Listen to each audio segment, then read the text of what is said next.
welcome everyone again, and especially Nienke van Bezooijen, our guest speaker for tonight. Well-known expert in public speaking, so we're very excited that you join us tonight and will share your knowledge and experience with us on this topic. Just some that you know for this evening. During the webinar, all microphones will be muted except for the one who is speaking. Use the chat box if you have any questions. We will be aware of what is happening over there. You can use your camera, well, most of you are now, and the online wave, it will be recorded, so that you know that starting Saturday, it will be on our YouTube channels of the Female Wave of Change. Just some short information about the organization that is hosting this webinar, the Female Wave of Change, and my name is Ingun Bol. An organization that only started 6 months ago, and we're really growing worldwide. Just to share you a little bit about our why. We live in a world of change, and we really think that we should embrace that change. You know, change is very confusing and frightening for a lot of people, but you know, things are happening so rapidly that we think, you know, be open to change and embrace it, and use it as start new opportunities. We want to take responsible for our future and the future of others. We act now together to face the challenges of the future and transform them into opportunities. What we are is the wave. So it's not just that we want to join the wave, but we are the wave. Just to give you an idea of our mission statement, the Female Wave of Change celebrates change by inspiring women worldwide to connect, to share knowledge and experience, and to initiate that wave of new opportunities. We have the ambition to grow the group of female change makers and leaders, women who really take responsibility to build the future of their families, the community, and of the world. If you look at our strategy, we offer women of all walks of life a global platform where awareness is created that women are responsible for their future and are inspired to take action and make change happen together. But most important, by connecting, building bridges, and it's not just on a national scale, but it's very international, this group that we're building. We're sharing knowledge and experience, and we use the online waves.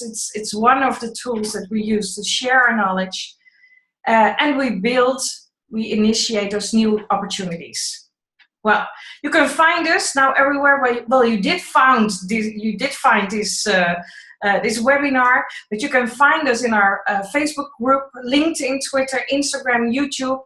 Please also invite your friends, and they can come from all over the world. We want to connect to each and every one of them.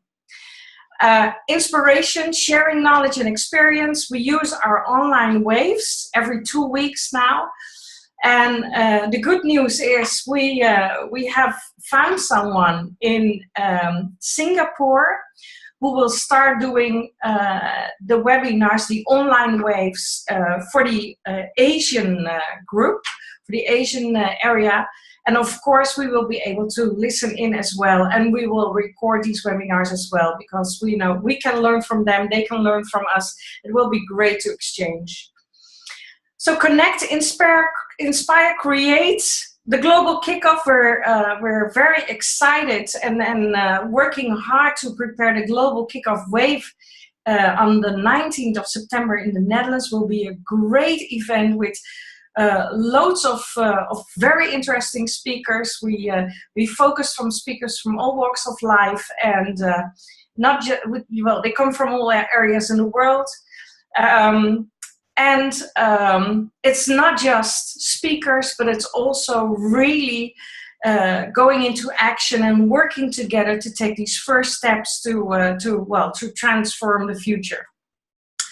You can find a list on our website. It's expanding each day now, so that's great. And if you really plan to come, register for our early bird prize.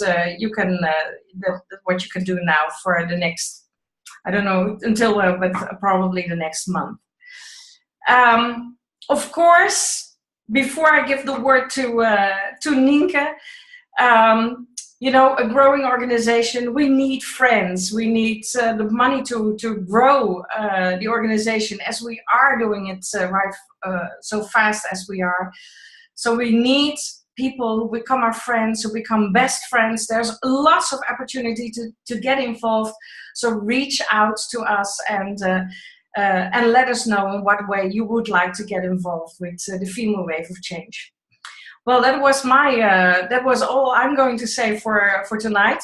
After Nienke, I will invite you to ask your questions, to connect with Nienke, and but for now, Nienke, the floor is yours.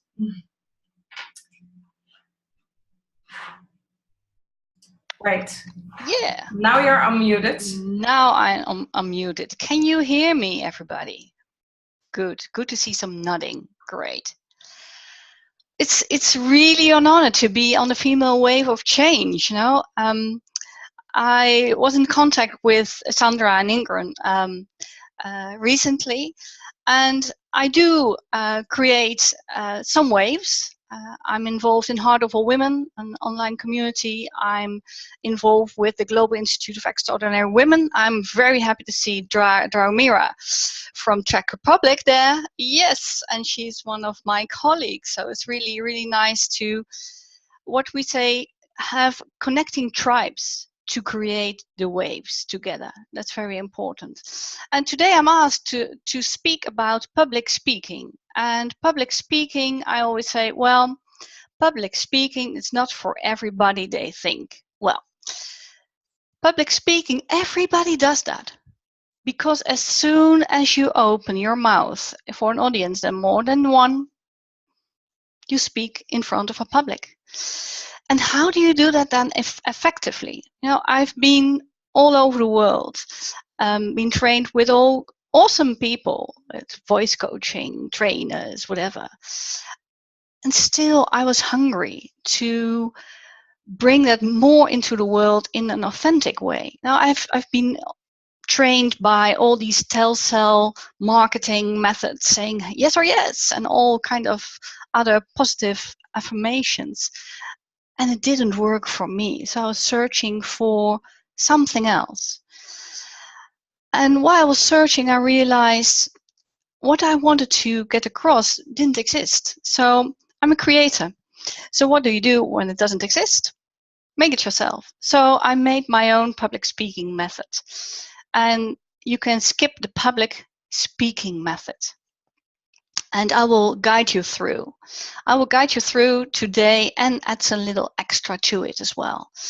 And in the preparation, the girls from the Female Way of Change asked me, oh, do you have a presentation or do you have slides? I said, no, I'm not for slides. I'm about speaking. So why do you watch slides if I'm all about speaking? I will speak myself. And yes, I did some preparation. I have a banner there and I did a little preparation with little flips. So I will get over that. And I will provide you, if you're interested, with a summary of all the information I will share today. So not only you can watch the recording later if you want to get the nuggets out, but I will provide the Female Way for Change with a little summary as well, about 1 or 2 pages PDF. So just listen and enjoy. And I would love to see your responses in the chat and questions or comments or whatever. And later on, I will go over them. So public speaking, what's that all about? Speaking, what is that all about? You know, you have a person who speaks and a person who listens. I always say you have 2 ears and 1 mouth. Use them in perspective. So speaking, to me, start with listening. Listening what's going on, listening to what is your audience, and listening what is needed. I have a lovely business partner, Lars, and he always said, oh, I can point you out with 2 things. It's a little measurement. I always do this. And to see if is what I'm sharing, is that at service for my audience? So if you see me do this, it's, are you at service for what you're going to share? And the other thing is, be really, really you. And how do you do that? It's two different things. I want to start with sharing what I do if I give masterclasses or trainings. For example, for TEDx, I trained over 100 TEDx speakers as well, and I do always the same start. What do you want to share? Start listening. What does your audience need? And what do you want to share? If I coach a TED speaker, the first thing I ask is, what is your idea worth spreading? It's not about marketing. It's not about just promotion. It's not about sharing your struggles in life, because it's a TEDx. It's not a TED, it's therapy. It's a TED talk. It's different. So what do you want to share? What is your message? And as soon as you know that, and you know what your audience is, I start with E.A.S.Y. And E.A.S.Y is 4 letters of my own method. And the first E of E.A.S.Y in public speaking is energy. So as soon as you are visible to whom you're going to speak to, it's all about energy. And what do I mean by energy? Well, if I was sitting like that, oh my, I have another webinar to do. Would you be interested? Would you be willing to listen? No, it's a lot of body language and an inner stance of what you're standing for. Even when you're nervous, you don't have to show a nervous energy. Do you know, by the way, what nerves are in public speaking? To me, nerves are, it's just your spirit waiting to come through. That's all. That's why you shiver. You're so excited. It's coming out, it's coming out, it's coming out. Yay! That's all. So why do you hide it? It's nothing to be afraid of. Just have to do it.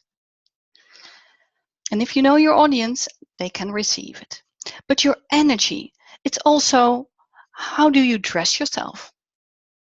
I'm in red now because you can see me properly. If I would have been in black, it's hard to see me because I disappear in the background. So if you're on a stage or even with your kids, how do you appear? A bit sloppy? Do you have a full spine of energy?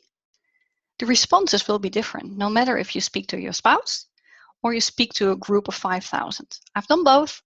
I know it. As soon as you feel wobbly yourself in your energy, you lose impact. And it's a pity. And how do you get into that right energy? Well, are you energized yourself now?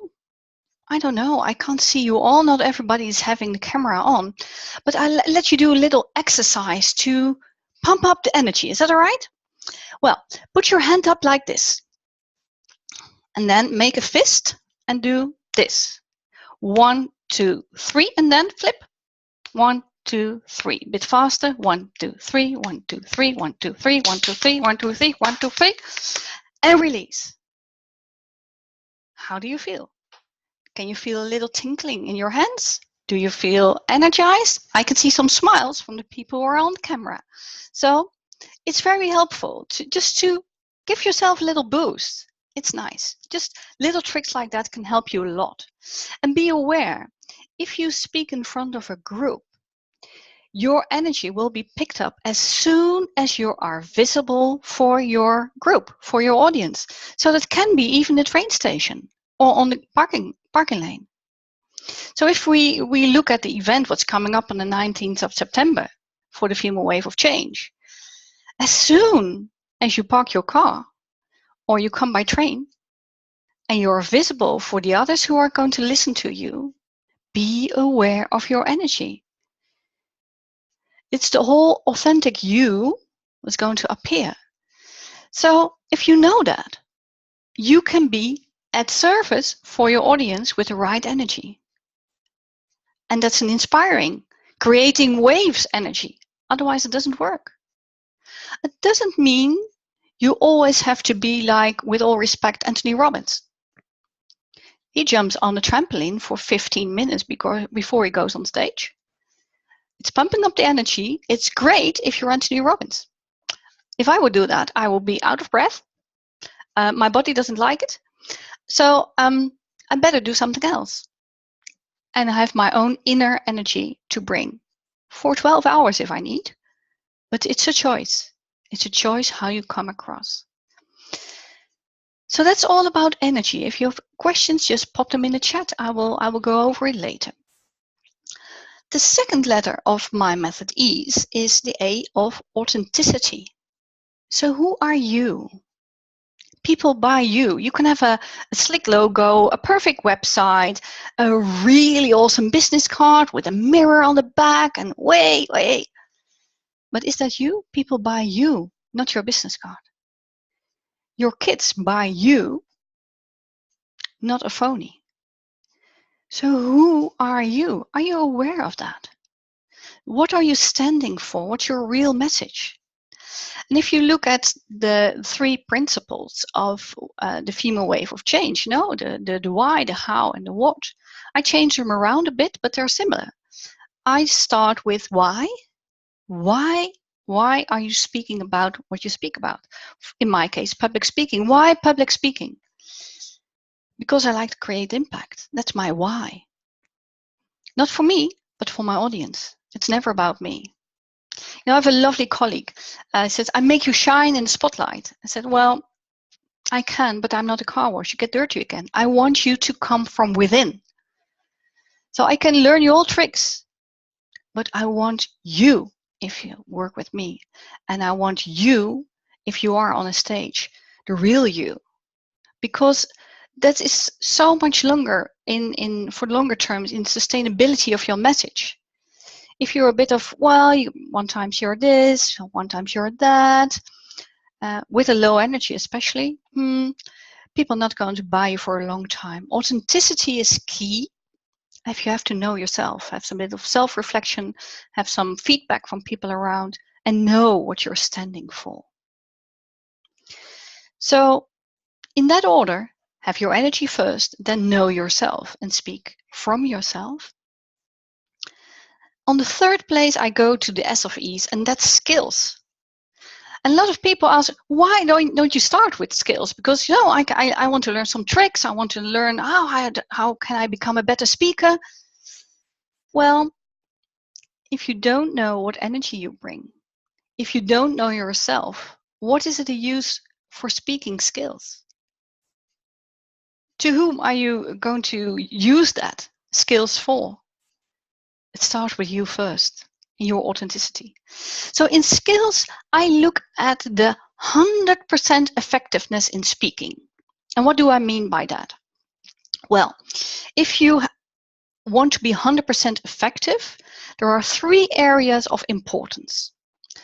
And the first area is what we often look so much and spend so many times on. The first area, it's only 10% of your effectiveness. And I'm talking about words, content. Are you aware it's only 10% of your effectiveness? So why do we spend so much time on PowerPoint and have the right words, and you start reading your PowerPoint? How authentic is that? What do you want? Speak as you. And even worse, do you know lectern? Just people clinging into a lectern and then doing their thing. You can see the white on the knuckles because they're holding themselves to have a real message. How authentic is that? I'm a big fan, of course, for TEDx to have full visibility as you. So that's awesome if you can do that. And then the other part will be visible. It's 70% of your effectiveness as a speaker, and I'm talking about body language. So if you're fully visible, how do you stand? Are your shoulders bent? You can't breathe if you do that. Are you speaking from the heart and tapping on the sternum and speak there? Have your whole audience in your arms. It's far more exciting and far more inspiring, I can tell you. So body language, are you leaning to one side? Ladies, there are a couple of men perhaps, but ladies, Sometimes we stand on high heels, and I only allow high heels on stage if you can do a run on them without losing your breath. Because you're putting yourself higher, all the attention will be on the front of the foot. You're out of balance, out of energy flow. So unless you're really skilled, my voice coach, she could run marathons on them. So, and really, the high ones. But still, make sure you are grounded. So it will show in your body language. Shoulders back, just have the collarbones like that. And you have a little spot between your shoulders. If you put your attention there now, sit up straight and feel. I can see on the cameras who is sitting up straight. Sitting up straight. Yes, fully straight. Feet flat on the floor. Yes. Can you feel the difference in presence? You cannot if you can feel the difference. Can you feel something? Yay, I see noddings. Good. Fill your whole spine with you, and then your message will come through. That's an awesome tool. And have your knees unlocked. In the old days, when we had this big fight with the Romans, if you had your knees locked, it was a signal of weakness, because you just have to kick, not even too hard, and you just have a broken knee. So if you're just flexible and let your message flow without overstretched knees, it's easier to speak. So that's a little bit about body language. I can fill another 2 hours about this awesome topic, and still we have a time frame here, so I will keep that shorter. The other left percentage is 20%. And what is 20% left? It's the voice use. To be 100% effective, you can have awesome words. You can have great body language. But as long as you can't understand what I'm really saying, because I'm really speaking flat and I'm a bit shy, it doesn't engage. I can have awesome words. I can have a wonderful voice, which you can really grab. But if my 70% body language is just like a potato bag, no one will buy me. So don't, And if I have a wonderful voice and a really good body stance and I talk crap, you're not 100% effective. So you need to have them all in place to create that impact and create that influence and inspire people. So that's about the skills. And I can help you with a little bit how to do that with a voice. Just raise your hand if you have small children in your near area, either kids of yourself or neighbor kids or whatever.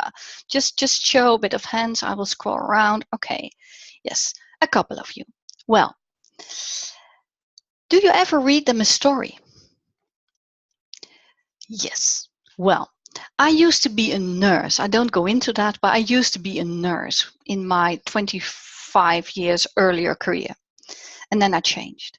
But in my nursing time, I did a lot of night shifts. I was a single mom, I had 2 small kids, and I had to babysit during the night, and I would come in, let's say 7:30, 7:45 in the morning.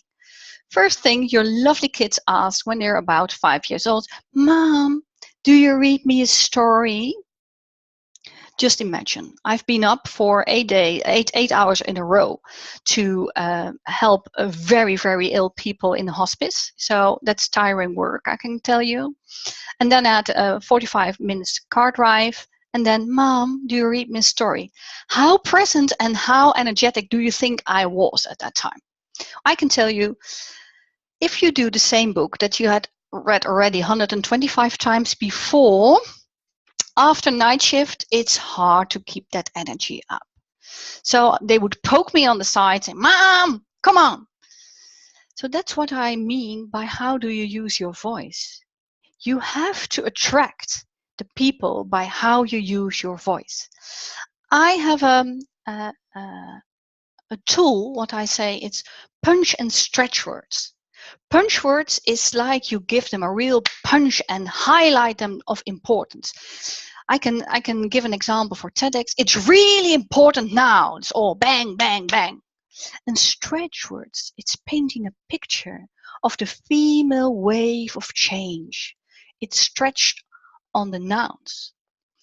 And it paints a picture so you can guide your audience through what you really want to picture for them. So punch words keep them alert, and it's really important they remember those words. And stretch words paint a picture. If you have them in balance, I don't even think about it any longer. But think is a punch word. Can you hear that? So if you play around with that, your voice can't be flat and monotone. It's like a heartbeat. It's like, you know, Patrick Swayze in Dirty Dancing. Kadum, kadum, kadum. It's a heartbeat of your speaking. And with a heartbeat, you don't need any speaker CPR. Have you ever heard a speaker desperate for speaker CPR? You know, so flat, so monotone, so dull, so no non-body language. Or even worse, they're reading out loud their PowerPoint, you know? And they forget they have an audience. How would this webinar would look like if I would just read out my stuff here? That's no engagement. So I slept into the last E of E's, engagement. You need engagement, and it's only possible if you know your energy and how to build up with your energy. If you know who you are and what you're standing for. If you know the right skills to engage them with voice, body, and words. And then build up. But how do you build up with a big audience? I get a lot of questions. How can I engage people when I speak in front of a room and all black lights and I don't see anybody? I tested that out. By listening, what is the vibe of the room? Before you open your mouth, you can feel in the palm of your hands, you can feel in your whole body, if you listen well, what is the vibe of your audience? And even with your kids. Or in the boardroom, how does the boardroom sound? What is the vibe? And how do you engage with the real you with that? Listening is key. I used to live in the UK, and there's lovely of these cross signs, stop, watch, look, and listen. You know, it's just before you do anything, take attention. And that's exactly what you need to do as a speaker as well. And the real engagement is also with eye contact. You know, here's a camera, so I know where the camera is. But in an audience, do you look at one person? The worst advice I ever got is look over the people's heads, because then they feel engaged. Bollocks. Bollocks. Doesn't work. It doesn't work. You know, if I would just, you can see me a bit now, but if I was just looking like that all the time and don't have the feeling I really engage with you, you don't feel connected. What you don't do one-to-one, don't do that one-to-many either. So have a real conversation. Are you talking to your audience? Are you talking at your audience, like, you know, watching a YouTube film? Or are you having a conversation with your audience, with your boardroom people, with your team, with your spouse? What are you doing? Are you really there? Are you present? And how do you make eye contact? Eye contact with a bigger audience, you can do an X or you can W. So what do I mean with that? No, an X is having attention here, having attention there, having attention there, having attention there. And you cover your whole audience. That's mainly in square or long rooms.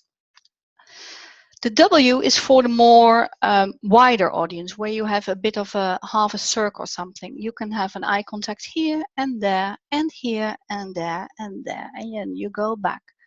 And when do you change eye contact? You know, here in the Netherlands, we had a comic who had a song, and it's called If You Cry. als je huilt in Dutch, André van Duin.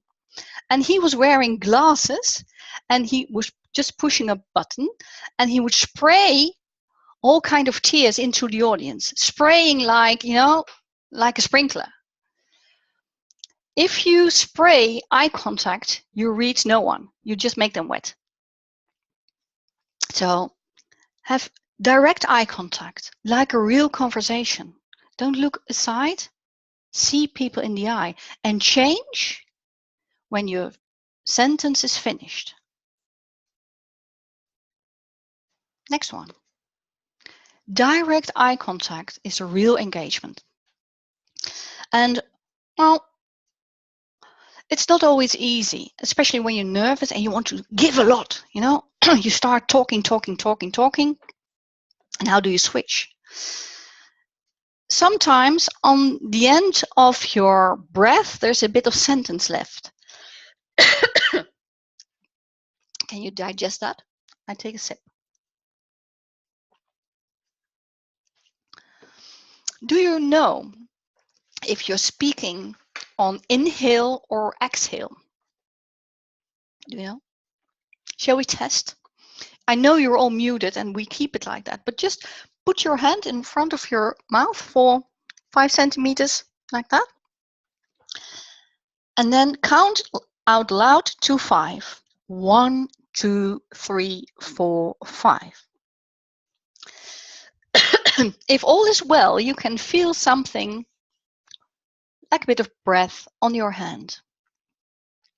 If you hardly feel anything, you are an inhaler speaker. If you feel a bit or a lot, you're an exhaler speaker.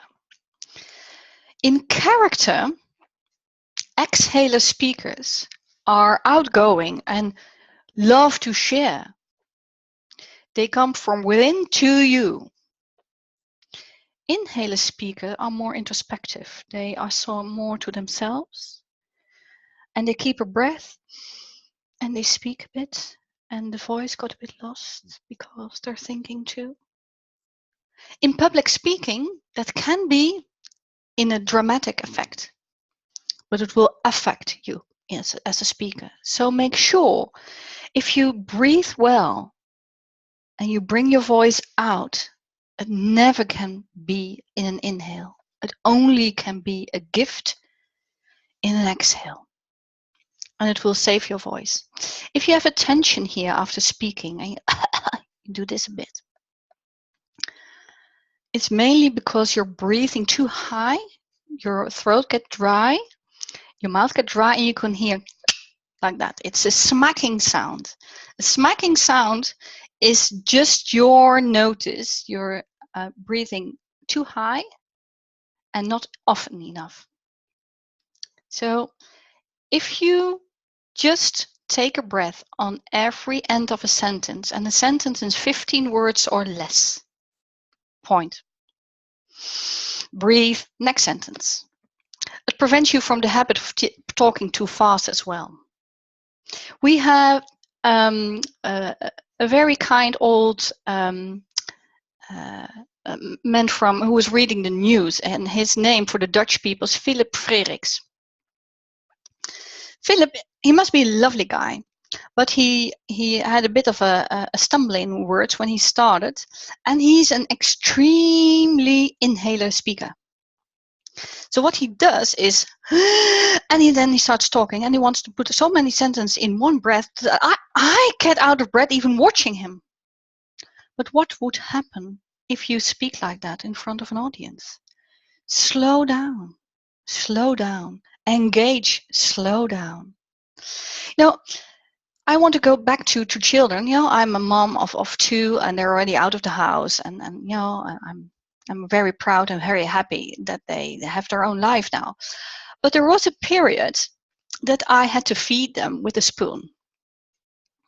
Public speaking is feeding words to your audience by spoon. So what happens if you feed too fast? I can tell you. You feed, and the child can't swallow, and you get a mess. You know, carrots, beetroot, spinach, whatever you want. Mess. Just imagine that. That's the same thing you do if you talk too fast for your audience. You're overfeeding them. People need to digest your words. It's very important. So how do you digest words? By slowing down and taking breath. So if you have that all together, you can speak with ease, girls, boys. You know, it's lovely if you can do that. And there's so much more to say, but I promised the female wave of change another bit as a topic as well. So if you have questions, pop them in the chat. I will go back to them. But I want to speak about something what I'm developing new. And because we are here in the female wave of change, I want to speak about the feminine voice. And that's not gender-based. I want to speak about the feminine voice. And what I mean by that is the way of speaking that connects, that collaborates, that builds up. There's a lot of masculinity in speakers. You know, I want to do well and high fives, yay! Can't you do that as a woman or in a feminine way? Yes, of course you can. But what is your why behind it?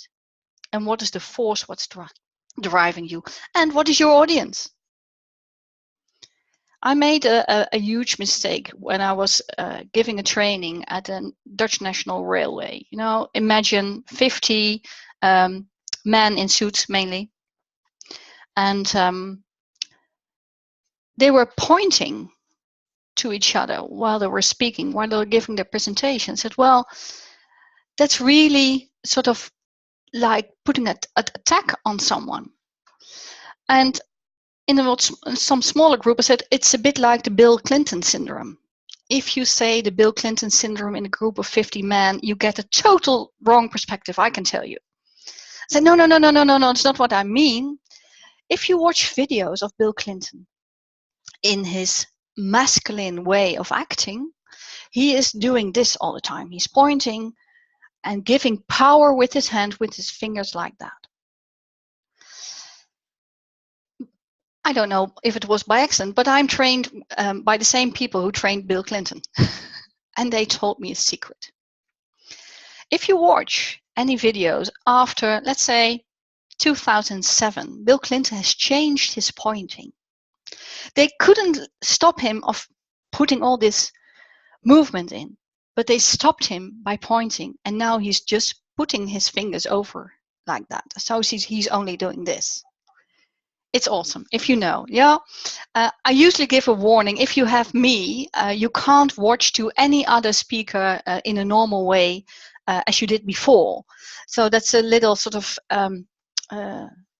warning signal up front. I didn't say that now, but still, everybody on this call, be aware. Now you've heard some signals. You have heard some methods. Don't judge anyone who hasn't been with me. No, they don't know what you know by now. So don't judge them. Promise? Great. Okay. Female voice. What's the female voice? Well, I see Draumira here, and she is in the same program as I am. And there was one of the guest speakers in the summit who spoke about 4 different types of how people appear. And I put it down here on my flipboard. So I give you a little bit of a lecture. Is that okay? I start here.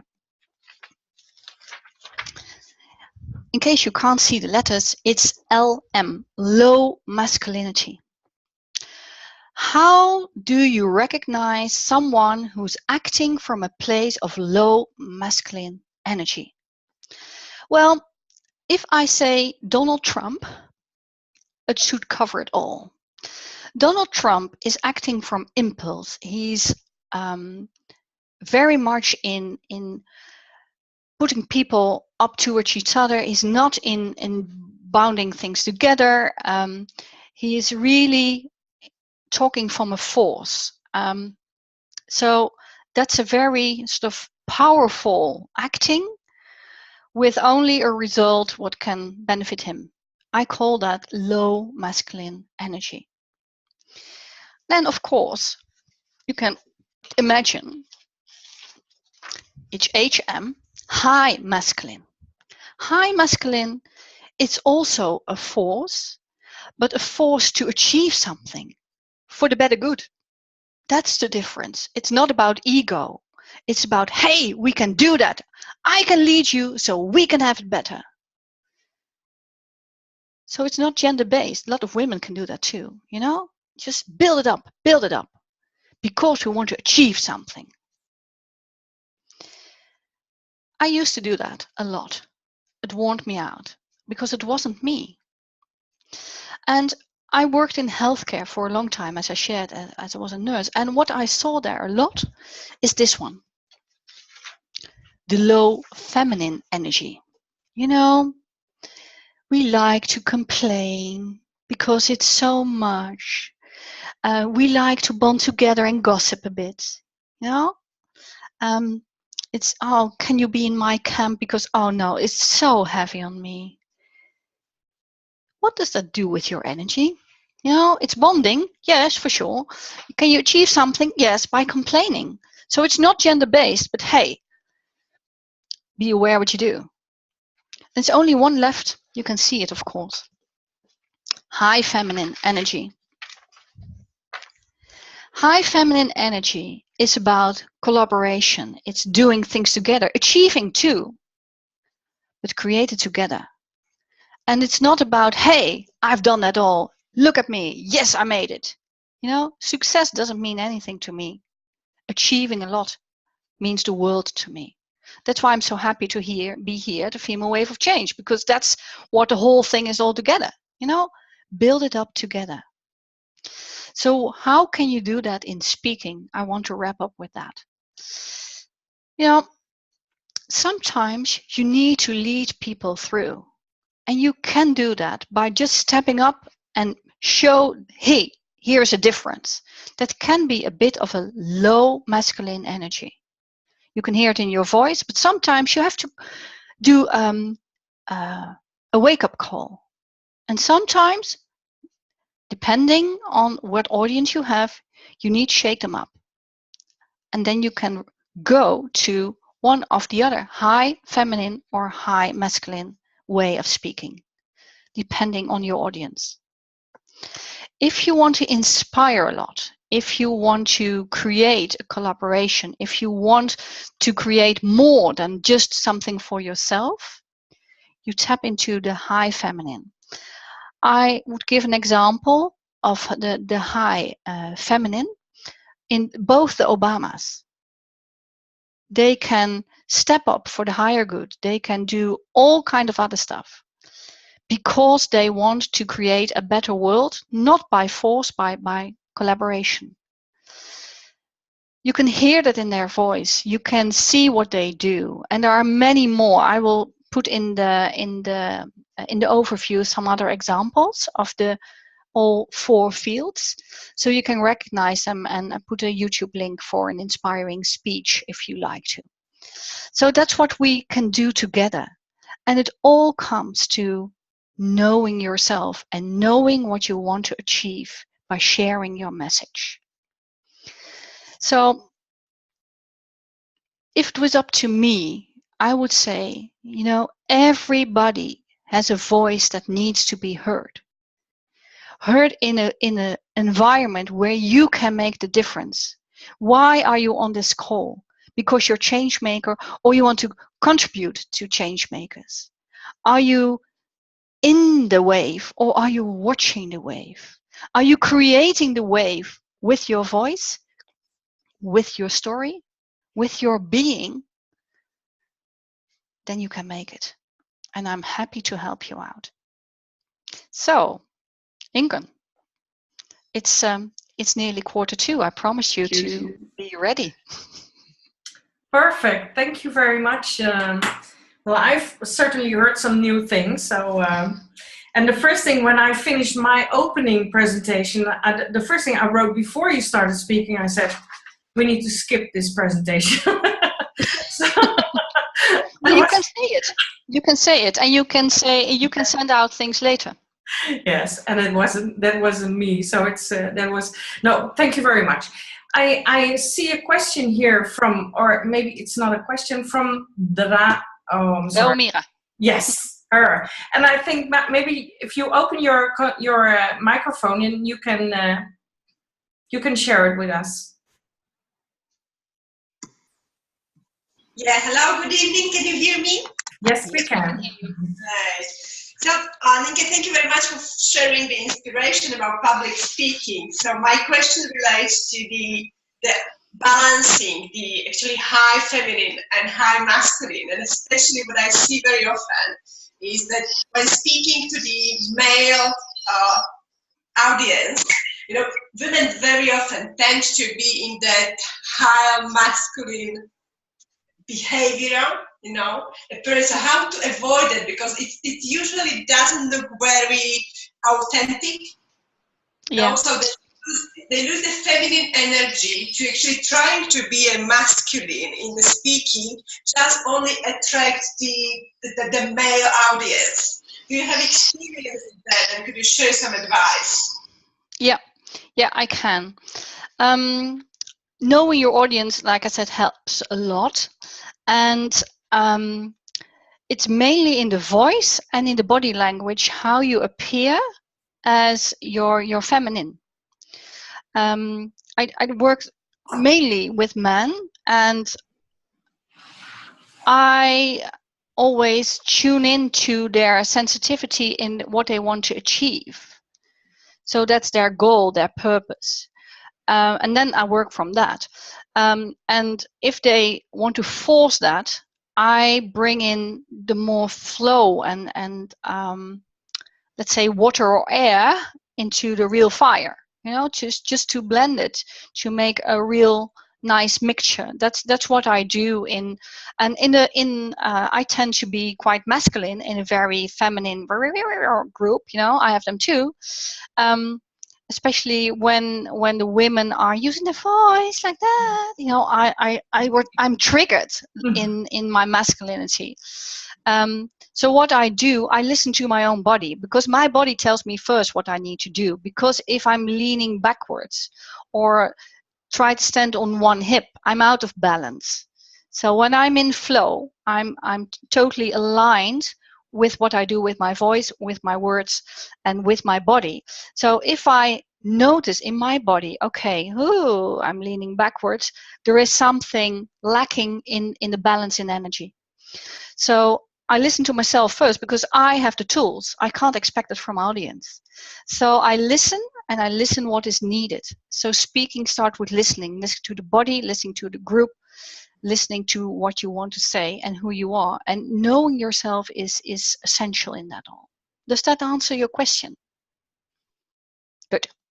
All right. I see another one.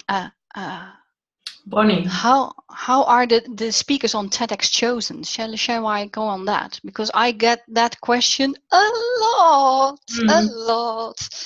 All right, there are 3 ways how you can get on the TED stage. The easy one is you're already nice, famous, and have something awesome to share, and they pick you out and said, oh, please, will you do a TED Talk on our stage? That's the lucky part. That's not the main part. If you want to be on the TED stage, you can go to the TEDx web page, and there you will find all TEDx events what are coming up or being in the world. So pick your area. That's easy. You know? And for example, if you want to do something in the UK and you think, oh, well, London would be great, or Manchester, or I have connections with Hull. All right, you go to that place and check when the next TEDx is going to be. And most of the time, if they're coming up with an event, they have an application form. And there's the first trap, because you're desperate to share your message and you think your idea is anyhow awesome because you're full of it. Mm-hmm. You're not the only one, I can tell you. It's a lot of personal stories, because in the field of public speaking, there's a lot of personal stories, and there's only a few places for that. TED is about technique, entertainment, design. ideas worth spreading? So the first question I ask if I get a question, can you help me on my application form, is what is your idea worth spreading? What is new? TEDx, if you watch the video from Chris Anderson, I will put a link in the overview, ladies. It's planting a seed of new ideas with energy all over the world. So, with all respect, if you are the 125th speaker about how I overcome my depression, and because you overcame it, it's unique, sorry, check out first what's already on and make the difference. So I don't want to put you off, but be aware there are a lot of people who want to share their ideas, and it's getting larger and larger. So there is already a lot said. So an application form can be a good one and make the difference for that. And the third way is you get recommended. So if you have a lot of big fans and they are able to share what's unique about your idea, not about your ID, that's your identity. Don't do that. Dutch people say a lot ID. It's my ID word spreading. No, that's marketing. Idea word spreading. Have to be aware. You have to be refreshing and really new. And if you're recommended and they pick you up, you will be on a TED stage. And then I really, really, really recommend coaching. Not all TED events do coaching. Real good TED speakers have about 20 to 40 hours of coaching before they share their speech of 3, 5, 8, 12, 13, or max 18 minutes. It's a lot of work to note by heart because you have the TED commandments, and one of them is thou shalt not read, thou talk. So you have to speak not from your head, but from the heart in flow, as if you were saying it for the first time. But you're drilled in your presentation, because every 8 sentences in a Word document is a minute. If you have 12 minutes, just count and practice. So you have to write it out. You have to go through it all and then let the whole thing go and speak from the heart. But be on time, because one of the things on TED is if you go over time, they put you off stage. Thank you very much for sharing. And although you have 1 or 5 minutes in your head, your time is over and you go off stage. I've seen it happen. You can be the businesswoman of the year.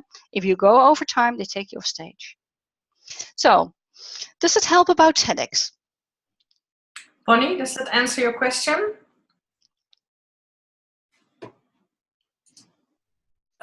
Yes, it does, and thank you, because several people in my tribe have also asked the question. There is a little video on my website, how to get on a TED stage. I can put a link in if you want. It's similar what I say now, but you can send it to them if they ask you the question again. Thank you. But really be aware you have an idea worth spreading, what you're really standing for. TED and TEDx, do you know the difference? TED is the mother organization. TEDx X is independent organized event. They are really, really, really tough on marketing. So no marketing allowed at all. So if you have an awesome idea in your business, I'm so sorry. You have to be really, really looking close that you're not branding. So does this help, Bonnie? Very much. Thank you. Good. You're welcome. Something else. Ingun, can you help me? Sandra.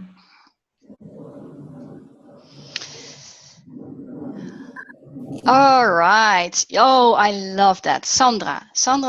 I can help you straight away.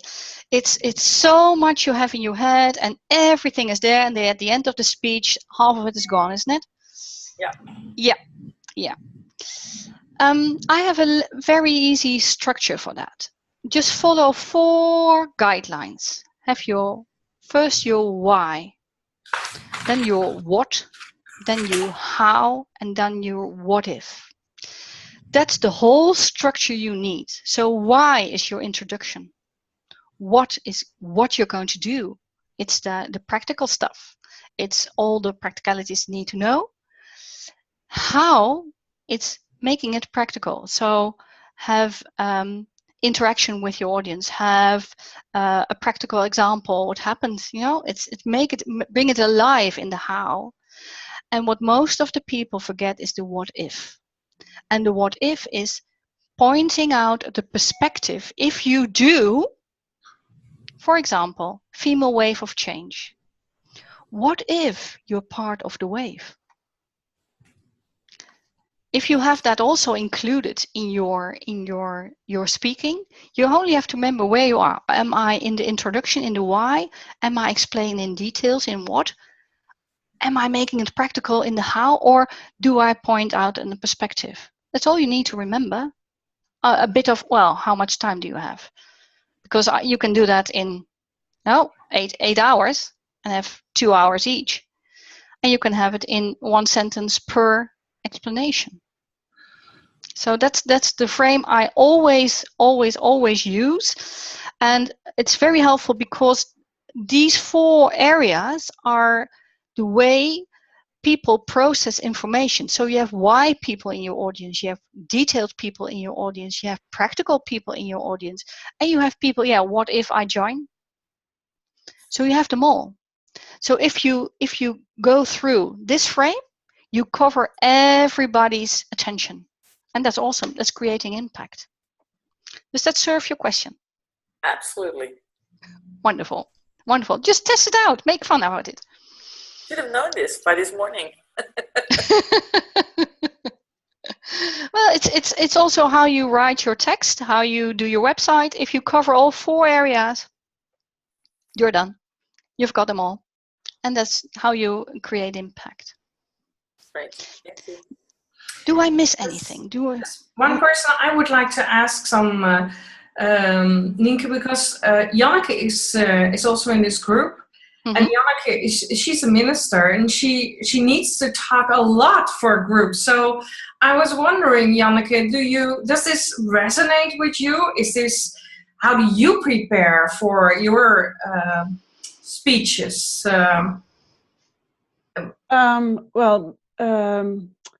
What I learned in the years I'm doing this is that indeed body language is very important. Just 10% of content is important, so that doesn't worry me so much. And most of priests and ministers concentrate only on the content, but I don't do that. I concentrate on how do I bring this message and how do I engage. So for a year or 2-3 years ago, I thought, well, let's skip all the paperwork and just go out and talk, because I have the knowledge to explain what I want to say. And I have to focus on just one point and kill my darlings. So that helps me a lot and makes me more interactive with my audience.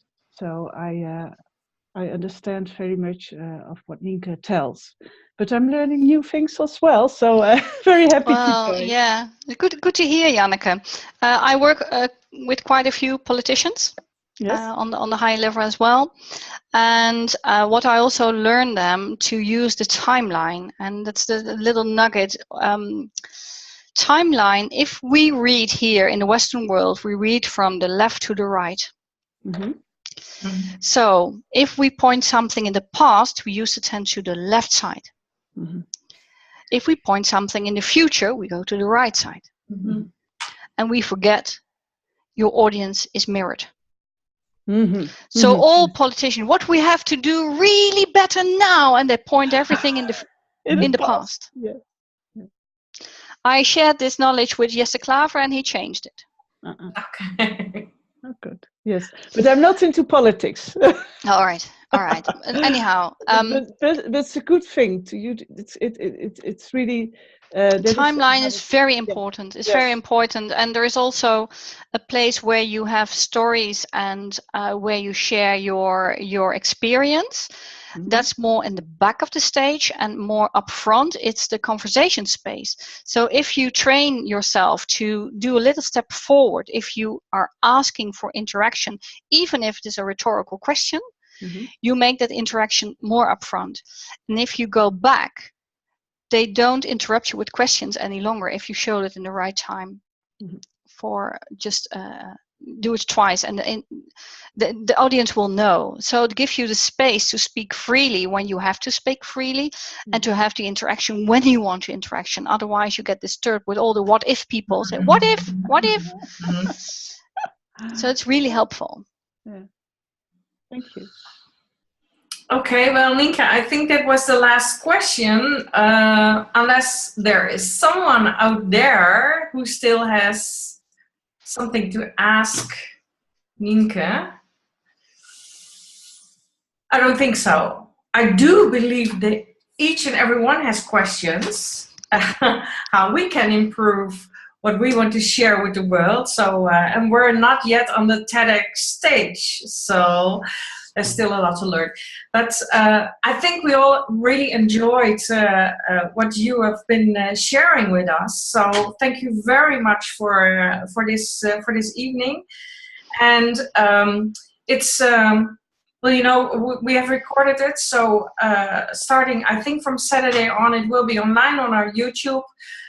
You told us that you were going to send us some information. We will send it to everyone who has signed up for, but because there was still some people missing, we will send the information to everyone, and we'll share it in the Female Way for Change group. So yes, please send us the information. And yes, I will.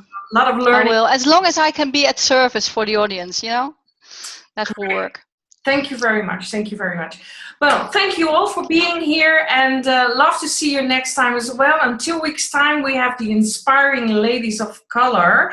So be there, and again, have a beautiful evening, and thank you, Nienke. Thank you so much for having me. Create waves. Let's go, girls. Yeah.